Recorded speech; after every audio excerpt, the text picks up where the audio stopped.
Welcome, all you wonderful parents of Ignite Youth. I wanted to do just a video kind of information time about our road trip coming up. But before we do, I have a couple of announcements I just want to let you know about. First of all, NYC next year is our big high school thing that we do with the Nazarene denomination as a whole around the country. There's thousands of teenagers that show up, and it's going to be in Tampa Bay. So we have to start this year planning for next year, and the sign-up deadline is August 1st. So if your student is going to be a high schooler after summer next year, then they're welcome to come. It's around $2,000, so fundraising needs to start now. There's payment plans and things like that, but they need to sign up August 1st so we can get our team together.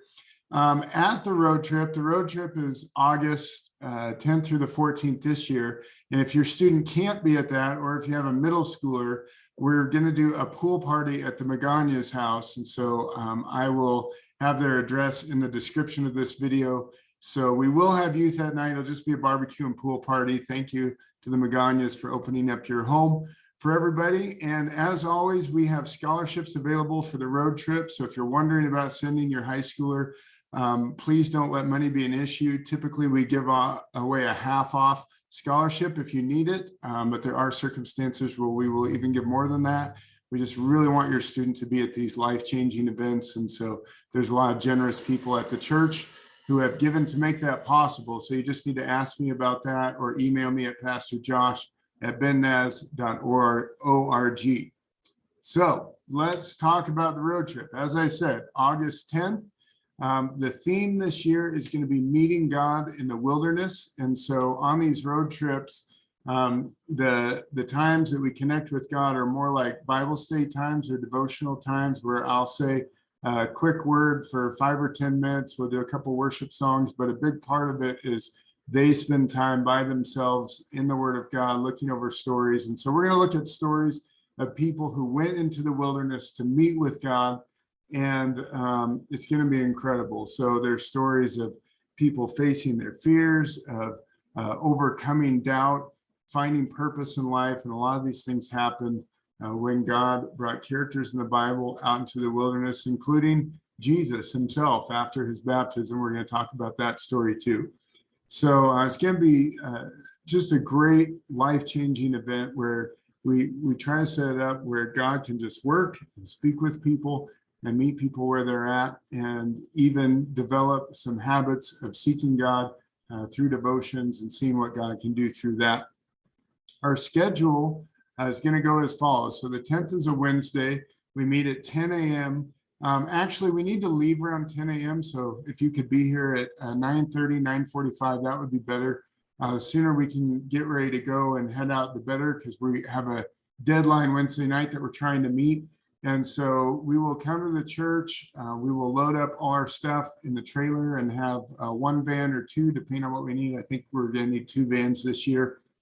You need to send your student with a packed lunch that day. We're going to try to cover a lot of ground. We're heading to Spokane on Wednesday, all the way to Spokane. So if you could have a packed lunch ready for them so that they can eat in the van, that would be great. That night, we're going to hopefully get to Spokane First Nazarene Church and get there in time to hang out with their youth group and do a youth service with them. And then we're going to stay the next few nights at Spokane First. It's probably a youth room that we're going to stay in. They have a gymnasium and some different stuff to do there. So we're excited to partner with them on some of the projects pertaining to this road trip. That brings up an important point that we're going to be sleeping on the floor of churches for this trip, 2 different churches. So we're not backpacking. You don't need to worry about that. That was a lot of the complication of last year with food and supplies.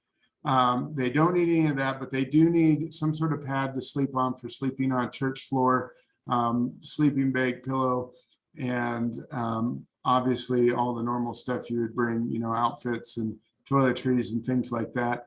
We will have showers available, and so supplies for showers, towels, and obviously swimming is the theme for this trip. So swimsuits, towels, things like that.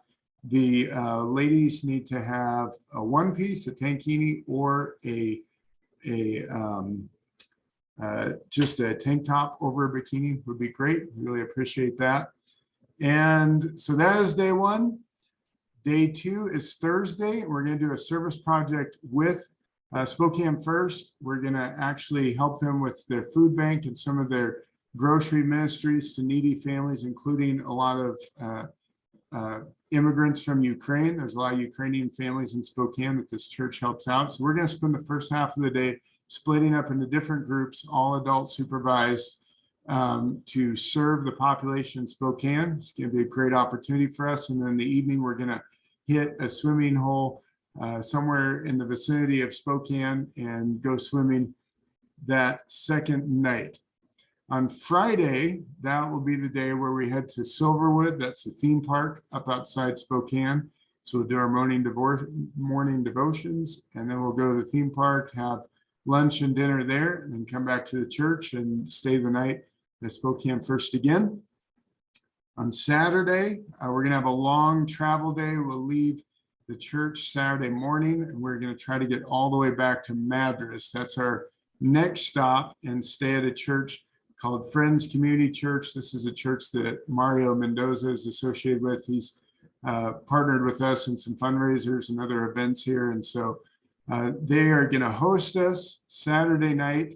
We're going to have a barbecue there and just have a great time relaxing after a long day of travel. And then Sunday, our final day, we are going to head to Lake Billy Chinook.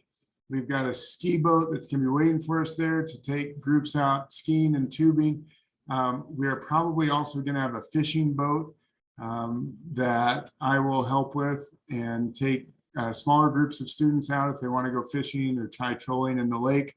So that is going to be a great time. We're going to have a barbecue, just hanging out, having fun, relaxing.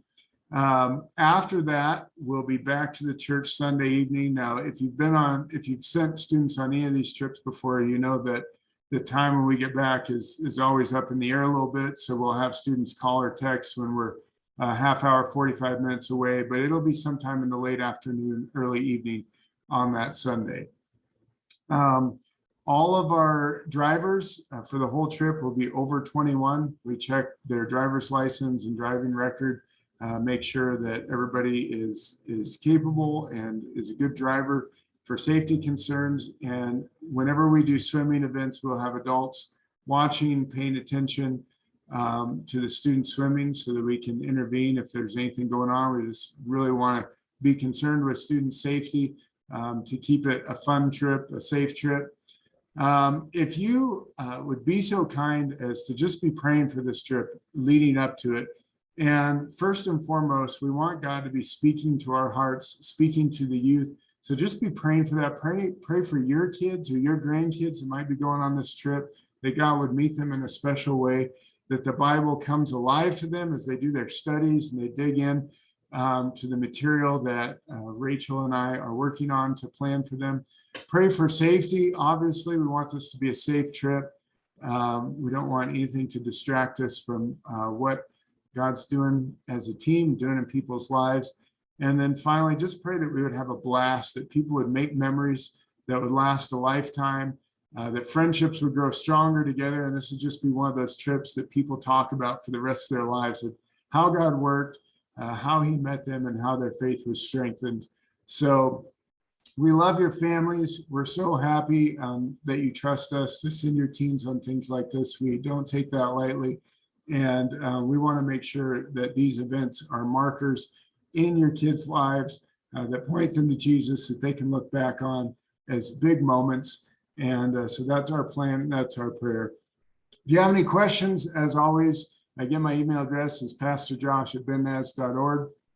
You can catch up with me at church on Sunday or Wednesday night, and I'm happy to help with whatever you need or any questions you might have. But hopefully this video is a good place to start. It got something in my throat. So I will be around.